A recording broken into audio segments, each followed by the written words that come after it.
unos 80 años realmente que conocemos de forma o entendemos de una mejor forma de dónde saca el Sol su energía. Hasta el siglo XVIII e incluso XIX, esto era un gran misterio. O sea, realmente pues nadie sabía exactamente qué era lo que hacía que el Sol pues nos estuviera proveyendo de energía. E incluso pues existía una cierta incertidumbre de saber, bueno, cuánto tiempo va a durar el Sol, ¿verdad? Entonces, pues no fue hasta hace escasamente 80 años que realmente tenemos una mejor idea de qué es lo que hace funcionar el Sol y realmente cuánto tiempo le queda de vida, ¿no? Entonces, pues, el subtítulo de esto, ¿verdad? Pues es que les voy a dar una breve panorámica sobre el entendimiento del Sol. El Sol es la estrella de nuestro sistema solar, ¿verdad? Está más o menos a unos 150 millones de kilómetros de la Tierra, ¿verdad? Hoy sabemos, ¿verdad?, que tiene un radio de más o menos 1.4 millones de kilómetros, y realmente es nuestra estrella más cercana, ¿verdad? La siguiente estrella más cercana a la Tierra es una estrella que se llama Próxima Centauri y está a 4.25 años luz de la Tierra, es decir, a la luz que sale de esa estrella le toma 4 años y medio llegar a la Tierra, ¿verdad? Y esa es la estrella más cercana que tenemos después del Sol, ¿sí? Entonces el Sol realmente pues, es el sostenedor de la vida en la Tierra, realmente es la fuente de energía primordial de la Tierra, y prácticamente todas las demás fuentes de energía pues provienen de una manera, algunas más directa, otras más indirecta, pero todas ellas provienen básicamente de la energía que el Sol le ha dado al planeta a lo largo de varios cientos de millones de años. Ya tenemos una idea bastante clara de la estructura del Sol, ¿verdad? Que tiene básicamente un núcleo, al igual que la Tierra. Tiene una zona radiativa alrededor del núcleo, tiene una zona de convección y luego tiene unas capas más externas, ¿no? que vendrían siendo la fotosfera y la cromósfera, ¿sí? Entonces esa es más o menos la estructura que tiene el Sol. El Sol, pues al ser una bola de gas caliente, pues digamos confinada de manera gravitacional, pues también tiene ciertas perturbaciones, ¿no? O sea, el Sol no está quieto, es un sistema dinámico. Y pues por lo tanto de repente el Sol literalmente se alborota, ¿verdad? Y entonces le salen esas estructuras que conocemos como las llamaradas solares, ¿verdad? O solar flares que les llaman, o este tipo de estructuras aún más grandes que se llaman prominencias, ¿verdad? Y todavía después de esto pues el Sol está constantemente emanando material que lo conocemos como el viento solar, ¿verdad? El viento solar es material de alta energía que está saliendo del Sol, ¿verdad? Ahora, ¿cómo sabemos todo esto? Pues, bueno, un poquito más sobre la estructura del Sol, ¿verdad? Ahí están los perfiles de temperatura y de densidad del Sol, ¿sí? Este de aquí arriba es el perfil de densidad y aquí abajo está el perfil de temperatura, ¿no? Entonces, en el núcleo del Sol, ¿verdad? En el centro, tenemos alrededor de 16 millones de grados, ¿verdad? Digamos en el núcleo del Sol. Ya conforme nos vamos acercando a la superficie, ¿verdad? Ya cuando andamos del orden de 700.000 kilómetros de radio, pues ya tenemos una temperatura mucho más baja, ¿no? La temperatura del núcleo del Sol, pues no, simplemente es una temperatura que no podemos imaginar, ¿verdad? Y en términos de densidad, pues vemos que la zona más densa, pues, otra vez, pues es el núcleo del Sol y la densidad también decae conforme nos alejamos del centro. La sonda NASA en 1995 y cuyo único propósito pues, es el estudio del Sol, ¿verdad? Esta sonda trae instrumentación muy específica dedicada a la observación del Sol para que pues, lo podamos entender cada vez mejor, ¿verdad? O sea, hace 1000 años o hace 2000 años el Sol era realmente pues todo un misterio, ¿verdad? O sea, todo el mundo reconocía la capacidad del Sol para dar vida, ¿verdad? O sea, todo el mundo, prácticamente todas las culturas pues reconocían esa capacidad del Sol para darnos vida, ¿no? Y entonces al Sol se le daba un carácter más pues más allá de lo humano, ¿no? Más bien una cuestión divina. Y pues nos podemos encontrar deidades asociadas con el Sol pues en prácticamente todas las culturas, ¿no? Hay más primitivas como la que desarrolló esta figura, que es una cultura de África Occidental. Entonces, prácticamente es una constante en todas las culturas antiguas pues el atribuirle al Sol una cuestión divina, ¿verdad? De deidad, simplemente porque todas las culturas reconocieron su importancia y pues era desafortunadamente algo que en ese tiempo no entendían y por lo tanto pues se le tenía que atribuir un carácter más allá de lo humano, ¿verdad? Las primeras interrogantes que tenemos que resolver es, bueno, ¿qué tan lejos está el Sol, ¿verdad? Porque pues yo veo el disco solar y lo veo de un cierto tamaño, ¿verdad? Pero pues eso puede ser una cosa mediana, no tan lejos, o puede ser una cosa inmensa, muy lejos, ¿verdad? Entonces, la primera interrogante que tengo que resolver es ¿qué tan grande es el Sol, ¿verdad? Entonces, la primera estimación de la distancia al Sol se la debemos a Cassini. Cassini también pues hizo muchos estudios sobre el planeta Saturno y de hecho pues una de las sondas que se enviaron al estudio de los anillos de Saturno y sus satélites pues le pusieron así, ¿verdad? Le pusieron Cassini, la sonda Cassini. Entonces ya para cuando aparece Cassini en escena, ¿verdad? Todas las distancias relativas entre el Sol y los planetas se conocían, ¿verdad?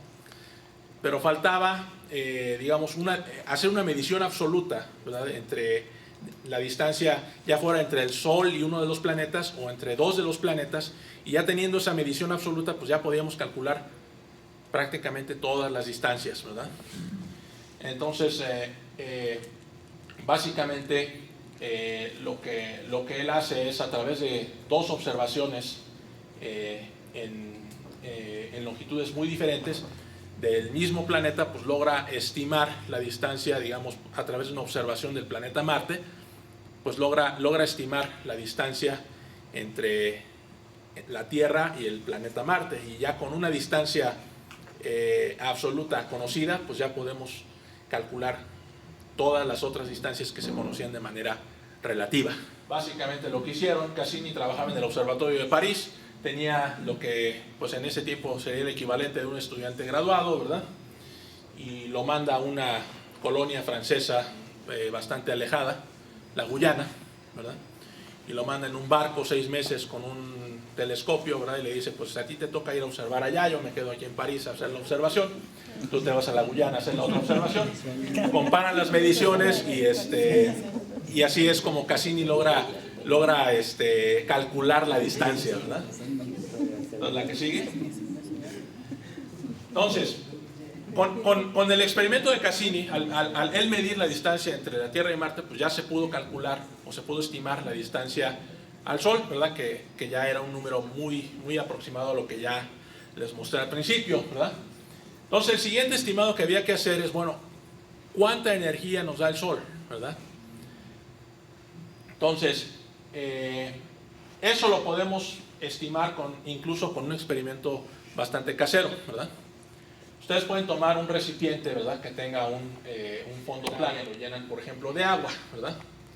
Y lo que hacen es monitorear la temperatura del agua a lo largo de un cierto tiempo. Entonces, después de, digamos, 1 hora, por ejemplo, el agua habrá incrementado su temperatura una cierta cantidad de grados. Y como conocemos el calor específico del agua, pues ya podemos calcular cuánta energía absorbió esa agua. Y al dividirlo aquí entre el área, pues obtenemos el número o digamos el flux de energía que le llega a la Tierra, ¿verdad? Entonces es un experimento bien sencillo que nos permite estimar el número de watts por metro cuadrado que están llegando a la Tierra. Hoy ya tenemos un valor aceptado, ¿verdad? Digamos, aquí en la superficie terrestre andamos del orden de 1000, entre 800 y 1000 watts por metro cuadrado. Las sondas orbitales pues ya pueden medir ese valor sin la atenuación de la atmósfera, y el valor aceptado es este, son 1370 watts por metro cuadrado. Si yo conozco, ¿verdad?, la distancia al Sol, ¿verdad?, y asumo que es una esfera, ¿verdad?, pues yo puedo calcular, digamos, el área de esa esfera, ¿verdad?, que está entre el centro del Sol y la superficie de la Tierra. Puedo calcular cuántos metros cuadrados tiene, ¿verdad? Y si yo sé que el Sol me manda 1370 watts por metro cuadrado, pues nada más tengo que multiplicar este número por el área, digamos, de la esfera que está centrada en el Sol y que en su extremo tiene la Tierra, ¿no? Entonces, si yo hago ese cálculo, ¿verdad?, obtengo que el Sol me está generando 4 por 10 a la 26 watts de energía, ¿sí? O sea, es una cantidad enorme de energía, ¿sí? La que sigue. Entonces, pues aquí viene la preocupación, ¿verdad? ¿Qué puede estar pasando en el Sol que me esté generando esa cantidad de energía, ¿verdad? Peor aún, a ese ritmo, ¿cuánto va a durar el Sol, ¿verdad? O sea, si yo no sé qué está ocurriendo en el Sol, ¿verdad? O sea, piensen en una chimenea, ¿verdad? Yo en una chimenea pongo unos troncos, les prendo fuego, la chimenea va a arder por un rato, ¿verdad? Pero eventualmente, ¿qué pasa? Pues la chimenea empieza digamos, el material que se quema en la chimenea empieza a disminuir, y eventualmente pues, la chimenea se apaga, ¿verdad? Entonces, pues en ese tiempo, ¿verdad?, trasladémonos al siglo XVII, pues era pues bastante razonable pensar, bueno, ya tenemos un estimado de cuánto genera el Sol, cuánto tiempo va a durar, ¿verdad? ¿De qué está hecho, verdad? Y eso nos llevaba a la siguiente pregunta, ¿verdad? La siguiente pregunta es, ¿cuánto pesa el Sol? ¿Qué hay allá adentro, ¿verdad? ¿Cuánto pesa, verdad? Y aquí viene al rescate un personaje que pues nos lo encontramos una y otra vez en la física y en campos como la mecánica de fluidos, la óptica, la mecánica, la astrofísica, o sea, todo una persona con saberes muy muy amplios y todo un filósofo de la ciencia, ¿no? Que es Isaac Newton. Isaac Newton deriva lo que ahora conocemos como la ley de la gravitación universal. La estimación de la masa de la Tierra era una cosa relativamente sencilla, ¿verdad? Porque pues ya la Tierra pues ya se tenía más o menos medida, se sabía cuál era la densidad promedio de la Tierra, entonces ya la masa de la Tierra la conocíamos. A través de la ley de gravitación universal de Newton, pues ya si sabíamos la órbita de la Tierra y su masa, pues ya podíamos calcular la masa del objeto alrededor del cual estaba girando, ¿verdad? Entonces, con el desarrollo de la ley de gravitación, pues ya Newton nos permite calcular la masa del Sol. Aparte, Isaac Newton tiene otra contribución menos conocida, ¿verdad?, pero también importante a la historia de nuestro entendimiento del Sol. Es una de las primeras personas en postular un mecanismo más o menos feasible para explicar el mecanismo mediante el cual el Sol genera la energía.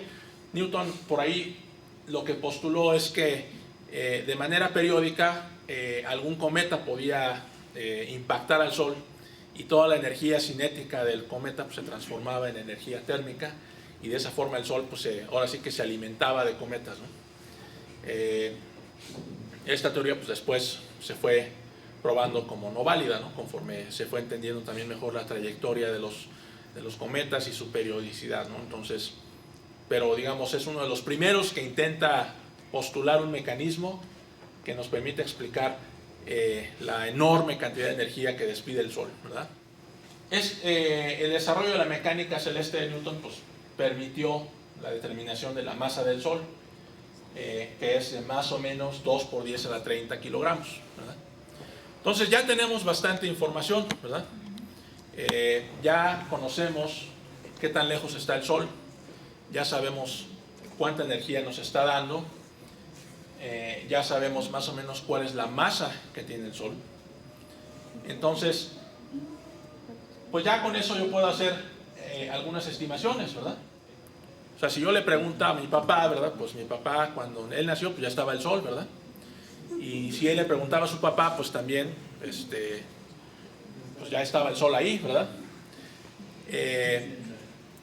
Seguramente para que las culturas de la antigüedad, que tenían muchos miles de años de antigüedad, hubieran florecido, pues el sol ya debió de haber estado ahí, ¿verdad? Pero realmente nadie sabía por cuánto tiempo había el sol estado, ahora sí que prendido, ¿verdad? Y por lo tanto, pues nadie sabía cuánto tiempo más iba a durar. Entonces, ¿cuánto tiempo ha estado prendido el sol y cuánto tiempo más nos va a durar? Vamos a poner un ejemplo absurdo, ¿verdad?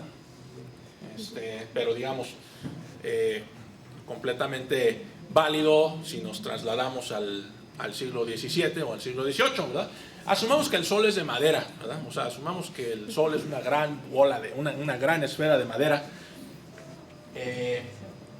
Si nosotros sabemos cuál es el contenido energético de la madera, ¿verdad? Y ya sabemos la masa del sol, pues ya podríamos estimar más o menos cuánta energía va a liberar el sol si esos 2 por 10 a la 30 gramos de madera se consumen, ¿verdad? Entonces, ¿cómo estimamos el tiempo? Pues agarramos el contenido energético del sol y dividimos entre la potencia que está emitiendo, que ya también es un número que conocemos. Entonces, la que sigue, por favor. Entonces, pues si no les gusta la madera, que aquí en este caso sería la biomasa, ¿verdad? Pues agarren el que les guste, ¿no? Cualquier sustancia combustible. Es la cantidad de megajoules que yo tengo o que yo libero al quemar todas estas sustancias, ¿verdad? Realmente la que más me libera pues, es el hidrógeno, ¿verdad? Me libera como 3,5 veces la de los... prácticamente 3 veces la del metano, ¿verdad? Que es el hidrocarburo con mayor contenido energético. Si suponemos, ¿verdad? Que el sol, digamos, ya no hablemos de madera, ¿no? Pensemos que es una esfera de carbón, ¿verdad? Que se está quemando, ¿verdad? Es un gigantesco carbón encendido. Pues aquí tengo la masa del sol, ¿verdad? Este es el contenido energético de cada kilo de carbón. Entonces el producto de estos dos me da el contenido energético del sol, ¿verdad? Lo divido entre la potencia que sé que está emitiendo y eso me da el tiempo, ¿verdad? Entonces yo lo hago, ¿verdad? Pues resulta que un sol hecho de carbón arde por más o menos 3,000 años, ¿verdad? O 3,200 años. Entonces el carbón queda completamente descartado, ¿verdad?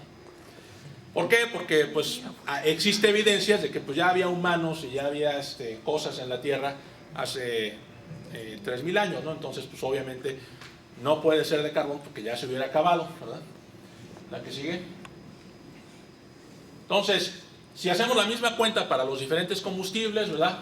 Pues vemos que si fuera de maderita, ¿verdad? Pues nos duraría más o menos 2,400 años. Y realmente el combustible que más daños nos da, pues es el hidrógeno y nos da como 20,000 años. Bueno, pues ya, digamos, si el único mecanismo que yo acepto para generar energía es combustión, pues en los 1600 o 1700, pues yo creo que ya pensaban que ya no le quedaba mucho, ¿verdad? Porque realmente el combustible más energético que tenemos, pues no da más que para 21,000 años, ¿verdad? Entonces, pues ya debe estar cerca del final, ¿verdad? Entonces, pues eso era la gran pregunta, ¿verdad? Definitivamente la combustión, pues no era el mecanismo que le estaba dando la energía. Que el sol sea una enorme burbuja de gas, ¿verdad? Con esa masa se está, digamos, colapsando en sí mismo, ¿verdad? Y entonces está elevando su temperatura, ¿verdad? Y no se colapsa porque la temperatura interior, pues ejerce una cierta presión gravitacional hacia adentro. Entonces, pues, a través de ese mecanismo, pues ellos pudieron hacer un cálculo. La energía que genera el sol, ¿verdad? Pues es de más o menos 2,3 por 2 por 10 a la 41 joules, ¿verdad? Pues ya es un chorro de energía, ¿verdad?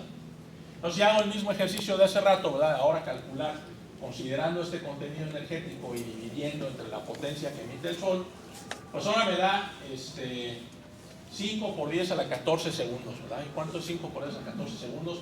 Eso es más o menos 16 millones de años, ¿verdad? Entonces, pues ya, ¿verdad? Estábamos del otro lado porque pues 16 millones de años es un chorro de años. Entonces, pues seguramente, por mucho que lleve el Sol encendido, no lleva 16 millones de años. Pierre Janssen, ¿verdad?, descubre un elemento, ¿verdad?, que no existía en la Tierra, que no se había detectado en la Tierra, que es el helio, ¿verdad? ¿Por qué se llama helio el helio, ¿verdad? Pues helio viene de helios, ¿verdad?, que es el Sol, ¿verdad?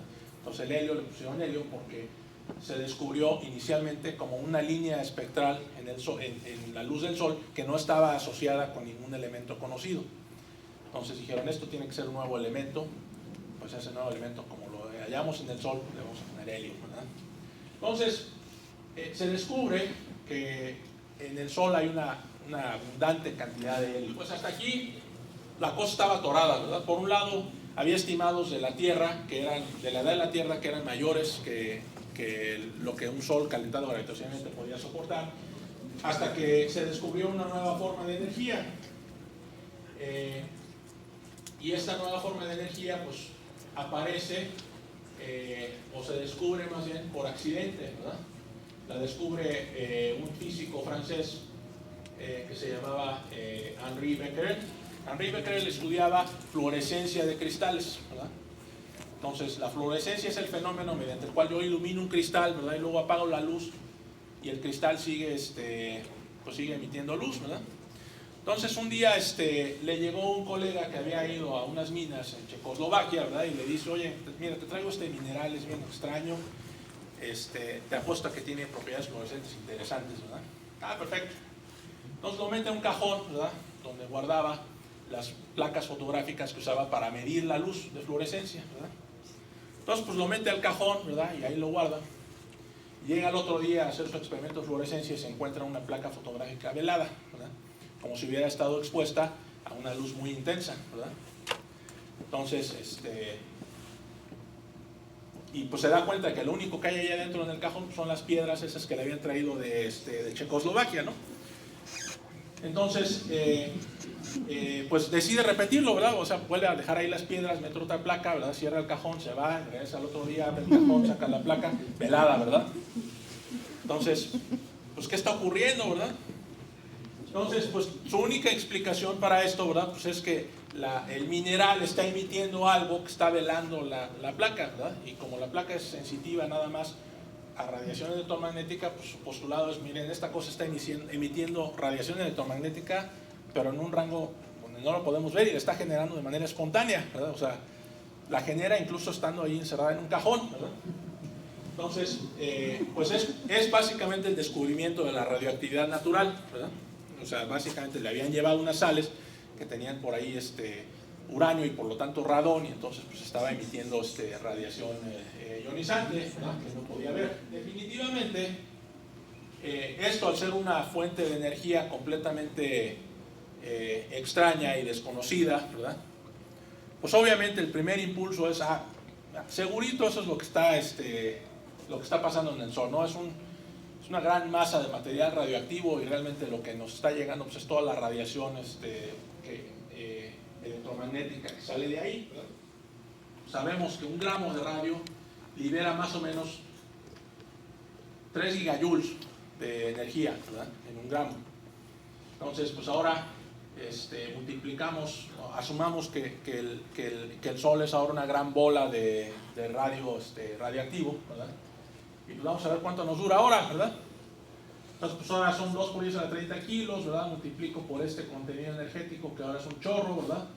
Divido entre la potencia que emite el Sol, y pues ahora obtengo un Sol que puede arder, o que puede liberar energía por más de 400 millones de años, ¿verdad? Entonces, pues la buena noticia pues, es que ya encontramos un mecanismo que nos libera de esa inconsistencia entre la edad de la Tierra y la edad del Sol, ¿verdad? O sea, ya nos podemos olvidar del mecanismo de compresión gravitacional y pues podríamos postular esto, ¿verdad? Problema, ¿verdad? Pues el problema es que pues, no sabemos si realmente hay radio ahí en el Sol, ¿verdad? Sabemos que hay helio, ¿verdad? Ya lo habían descubierto, pero pues el radio, pues, a menos que vayamos y veamos que no hay forma de saberlo, ¿verdad? Pero por lo menos ya tenemos teoría que nos libera de una inconsistencia, ¿verdad? Lo que abre la puerta para establecer el mecanismo, bueno, ahora ya vimos que si logramos desintegrar 1 gramo de masa, pues también obtenemos algo, una cantidad enorme de energía que es suficiente como para soportar el Sol por mucho tiempo. Pero ¿qué mecanismo hay para hacer eso, verdad? Entonces, para explicar eso, pues lo que tuvo que ocurrir, ¿verdad? Pues es que tuvimos que darnos cuenta o se tuvo que poder hacer que existieran reacciones entre los núcleos, ¿verdad? Entonces, la contribución de Fred Aston y Arthur Eddington, pues es que son de los primeros en medir de manera muy precisa las masas de los núcleos atómicos, ¿verdad? Y entonces, ya lo que se podía hacer es que ya nos podíamos dar cuenta, gracias a estas mediciones, de que cuando ocurren reacciones nucleares, la masa de los productos es menor que la masa de los reactivos. Y esa diferencia de masa, pues se transforma en energía durante la reacción, ¿verdad? Entonces, pues ya con este conocimiento, pues ya podíamos entender mejor qué mecanismo era, digamos, responsable o cómo se podía hacer para que la masa se transformara directamente. Ya sabemos que las reacciones nucleares nos van a generar energía porque la masa de productos y masa de reactivos son distintas, ¿no? Realmente lo que permitió que hiciéramos esto, pues es otra vez un desarrollo tecnológico, ¿verdad? El que tuviéramos la capacidad de acelerar los núcleos, ¿verdad? Los núcleos atómicos y hacerlos que colisionaran unos con otros, ¿verdad? Y básicamente con el desarrollo de aceleradores, de los aceleradores de partículas, ¿verdad? Que unos de los pioneros en esto pues fueron John Cockcroft y Ernest Walton, que por cierto eran estudiantes de Ernest Rutherford, ¿verdad? También son, digamos, de la camada del laboratorio de Cavendish. Y ya con esto, ¿verdad? Pues ya podemos llevar a cabo reacciones nucleares y medir en el laboratorio, ¿verdad? Y medir la cantidad de energía que se libera. Si ahora yo asumo, ¿verdad?, que el Sol es una gigantesca bola de uranio que está fisionándose, ¿verdad? A través de ese proceso yo tengo que en 1 kilogramo de uranio 235 tengo prácticamente 80 gigajoules de energía, ¿sí? Entonces otra vez, ¿verdad?, hago mi ejercicio de agarrar esa energía, dividir entre la potencia, y ahora ¿qué obtengo? Pues ahora obtengo 1.200 millones de años, ¿verdad? Donde ya la edad de la Tierra, de 300 millones de años, ya palidece, ¿verdad? Entonces, pues ya definitivamente esto me lleva a pensar que la energía del Sol pues es una energía de origen nuclear, porque es realmente la única que me puede dar un contenido energético lo suficiente como para que el Sol haya llevado 300 millones de años emitiendo 4 por 10 a la 26 watts, ¿verdad? No hay otra, ¿verdad? O sea, cualquier otra simplemente no da el ancho, ¿verdad?, para poder soportar el Sol por esas cantidades de tiempo. Es hasta 1939 cuando realmente se postulan los primeros mecanismos formales de producción de energía en las estrellas a partir de reacciones nucleares. Se corrobora una observación experimental que hasta el momento había sido irrelevante, que era la presencia de helio en el Sol. Este proceso nos explica a qué se debe la abundancia de helio en el Sol. ¿La que sigue? Se postula el mecanismo protón-protón para estrellas jóvenes como el Sol, la que sigue, y el mecanismo CNO para estrellas maduras.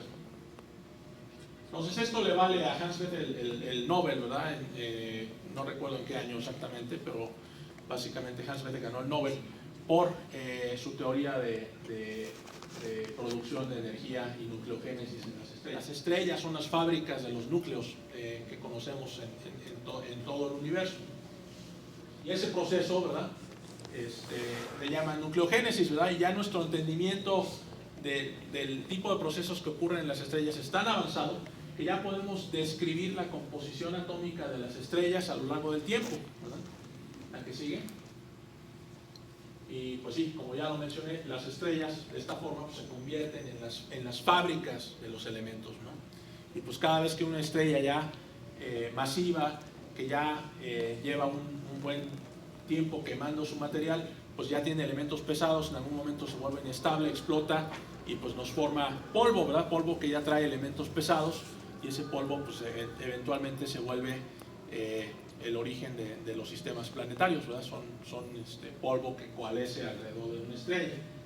Después de los mecanismos relativamente simples para estrellas jóvenes, Fred Hoyle es la siguiente persona que propone los mecanismos nucleares de fusión hasta que se llega a los elementos que ya no se pueden ni fusionar ni fisionar, ¿no? Que son los elementos ya más estables, el hierro y el níquel, ¿verdad? Una vez que la estrella ya forma hierro y níquel, pues ya prácticamente está muerta.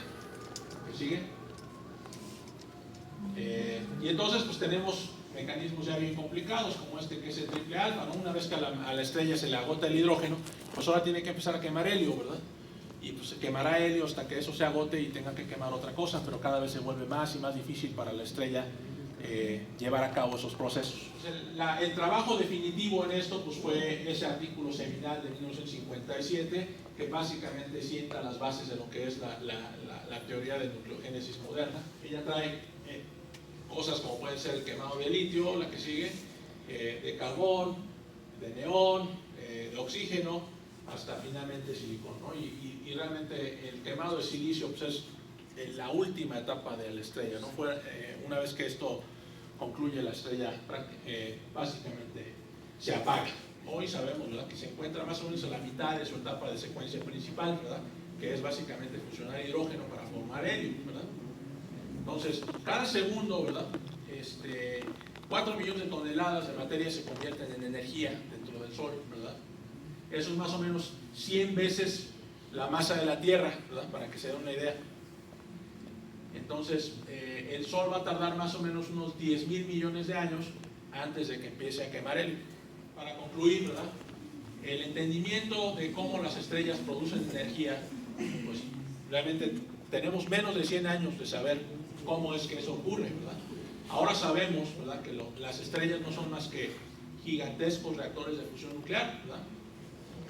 Y ahora entendemos eso porque pues, nos hemos auxiliado del estudio de nuestra estrella más cercana, ¿verdad?, que es el Sol. Y en el camino de tratar de entender el Sol, pues realmente pues, hemos entendido aún más sobre los mecanismos que están en juego en otras estrellas y de cómo estas estrellas son en realidad la fábrica de los elementos del universo. Pues creo que esta es la última.